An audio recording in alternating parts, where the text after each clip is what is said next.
Thanks for tuning in to this week's news recap. Sam Bankman-Fried tries to win over the public. As we just discussed on the show, former FTX CEO Sam Bankman-Fried did an interview with Andrew Ross Sorkin at the New York Times Deal Book Summit, but he was also in a number of other places this week. In response to a question of whether the funds from FTX were sent to Alameda, his trading firm, which was led by Caroline Ellison, he said that he screwed up and that he didn't knowingly commingle funds. Additionally, he said that he didn't intend to commit fraud. As was noted on the Chopping Block live stream show on Wednesday, which will be released on the podcast tomorrow, whether Bankman-Fried knew what was going on or not is very important because that could determine whether he will face criminal or civil charges. Many on crypto Twitter did not believe a word of Bankman-Fried's comments. Vinny Lingham, general partner at Multicoin Capital, said, "The SBF legal strategy is to attempt to characterize fraud as incompetence in order to stay out of jail."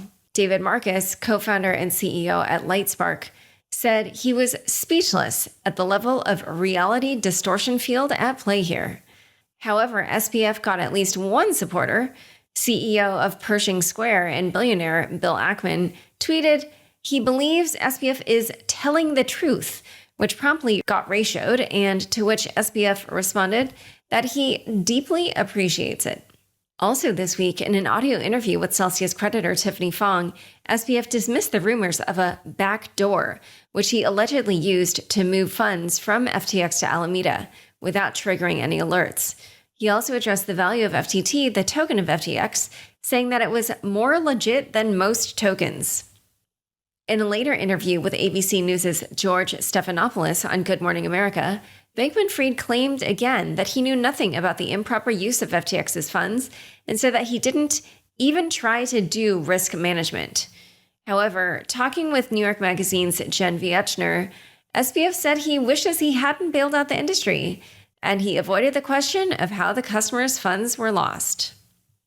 BlockFi sues FTX. Apart from filing for bankruptcy, BlockFi is also suing Sam Bankman-Fried over Robinhood shares that FTX pledged as collateral. Bankman-Fried held about 7.6% of Robinhood Class A common stock. According to BlockFi's first-day court bankruptcy hearing, FTX and Alameda Research owe over $1 billion to BlockFi, with Alameda owing $671 million on a now-defaulted loan and FTX owing $355 million in frozen funds. Apple decides that users of Coinbase Wallet shall not transfer NFTs. Tech giant Apple, valued at $2.36 trillion, blocked the latest version of Coinbase Wallet until a feature that allows users to send NFTs over iOS is disabled. The decision has to do with Apple's policy of charging a fee of 30% for every transaction going under a mobile application in its operating system, iOS. According to Coinbase, Apple wants to collect 30% of the gas fees required to send NFTs.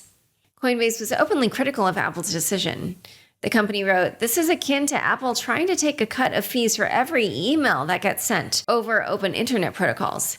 Apple has introduced new policies to protect their profits at the expense of consumer investment in NFTs and developer innovation across the crypto ecosystem." Authorities have their eyes on FTX. The implosion of FTX keeps resonating with authorities in Washington. At the New York Times Deal Book Summit, U.S. Treasury Secretary Janet Yellen called it the Lehman moment for crypto. In addition, during a Senate Banking Committee hearing, Senator Elizabeth Warren called FTX not much more than a handful of magic beans.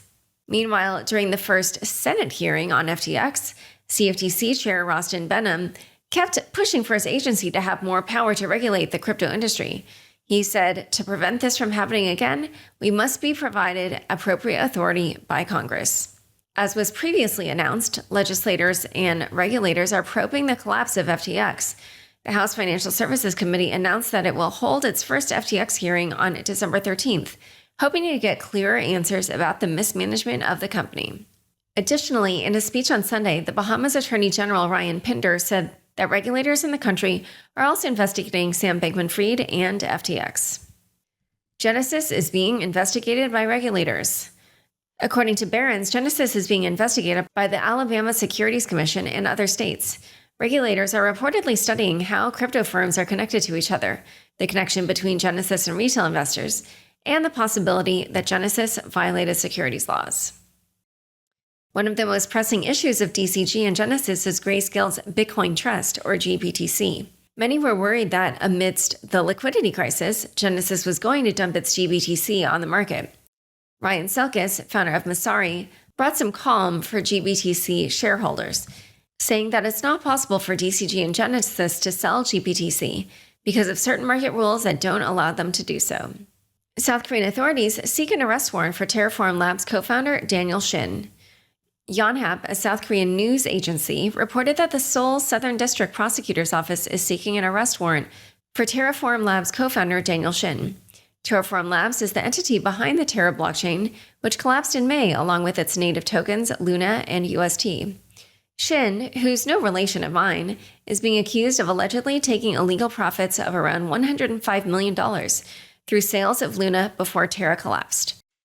In addition, the prosecutor's office issued warrants for 3 other Terraform Labs investors and 4 engineers. The news comes after a prior request to arrest Do Kwon, co-founder of the company. Wrapped tokens cause confusion amongst some crypto people. Crypto Twitter is where everything happens, and it can be a great source of information, but this week, it certainly went the other direction. Many influencers, such as Eric Wall, Anthony Sassano, and Banteg, started messing around and saying that WETH, the wrapped token of Ether, was going to depeg and that it was insolvent. This isn't possible since it's a smart contract, and barring a hack, it's easy to see at all times that the WETH contract is fully backed. While they meant it as a joke, there were many who misunderstood the message, leading to widespread confusion. Since WETH is such an important backbone of decentralized financial applications, fear spread throughout people who didn't catch the joke. On a related note, Keiko, a company that provides data and reports to institutions, published a blog post saying that wrapped assets were under scrutiny, highlighting WBTC's discount to Bitcoin of negative 1.5% days ago. DeFi protocols respond to market conditions. While many centralized companies are suffering from their own mismanagement, decentralized entities have been taking a different approach to go through the current crisis. According to the block, volume on decentralized exchanges soared in November, increasing by 93% from the previous month. For instance, the community of DeFi protocol Aave, which has a total value locked worth $3.9 billion, decided to freeze 17 tokens on its platform that had low liquidity. The intention, according to the past proposal put forth by risk management firm Gauntlet, is to reduce the risks of the protocol. Moreover, after a governance proposal put forth also by Gauntlet, Compound Finance established a max borrow cap on 10 coins on its platform, meaning it restricted the maximum amount that can be borrowed on those tokens. Gauntlet's Paul Yale wrote, "Seeing how borrow caps can avoid high-risk attack vectors while sacrificing the capital efficiency and allowing for a threshold of organic borrow demand." On a related note, the community of MakerDAO passed a proposal to increase the savings rate for its stablecoin DAI from 0.01% to 1%, a 100x increase. And speaking of decentralized entities, major DeFi protocol Uniswap launched an NFT aggregator on its platform. Users can now trade NFTs across major marketplaces like OpenSea, X2Y2, SudoSwap, Larva Labs, and LooksRare on the Uniswap platform. With the launch, Uniswap also announced it was airdropping $5 million to early users of Genie, the NFT aggregator platform that Uniswap acquired 5 months ago. Solana DEX Serum becomes defunct. The blockchain that appears to have suffered the most from FTX's meltdown was Solana.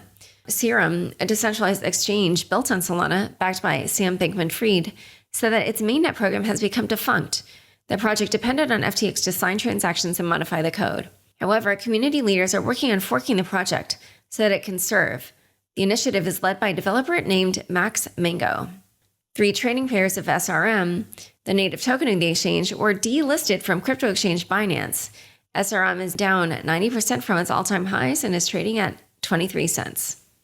Massive layoffs keep hitting the industry. Market conditions have been tough, both inside and outside the crypto industry. This week, crypto exchange Kraken, Disclosure, a former sponsor, laid off 30% of its employees. Jesse Powell, co-founder and CEO and recent Unchained guest, said the decision was taken in order to adapt to current market conditions. CoinDesk estimates that over 26,000 people lost their jobs in the industry during the course of 2021. However, 11,000 of that total corresponds to Meta. Time for fun bits. Gabriel Haynes wants to find SBF. Gabriel Haynes, who was on last week's Unchained Black Friday 2022 edition, has taken on the task of hunting down Sam Bankman-Fried in the Bahamas. During this week, he's been posting hilarious videos of his journey in the Caribbean. He shared some footage of his training for Normandy and a video of him doing push-ups as they increase investigation effectiveness, according to Gabriel. He even has challenged SBF to a duel. Thanks so much for joining us today. To learn more about Adam, the bankruptcy of BlockFi, and the situation with DCG and Genesis, check out the show notes for this episode. Every other week, Unchained hosts the chopping block with crypto insiders Haseeb Qureshi, Tom Schmidt, Robert Leshner, and Tarun Chitra. Catch the latest episode on YouTube and on all podcast platforms. Unchained is produced by me, Laura Shin, with help from Anthony Yoon, Mark Murdoch, Matt Pilchard, Juan Ranovich, Sam Sriram, Pam Majumdar, Shashank, and CLK Transcription. Thanks for listening.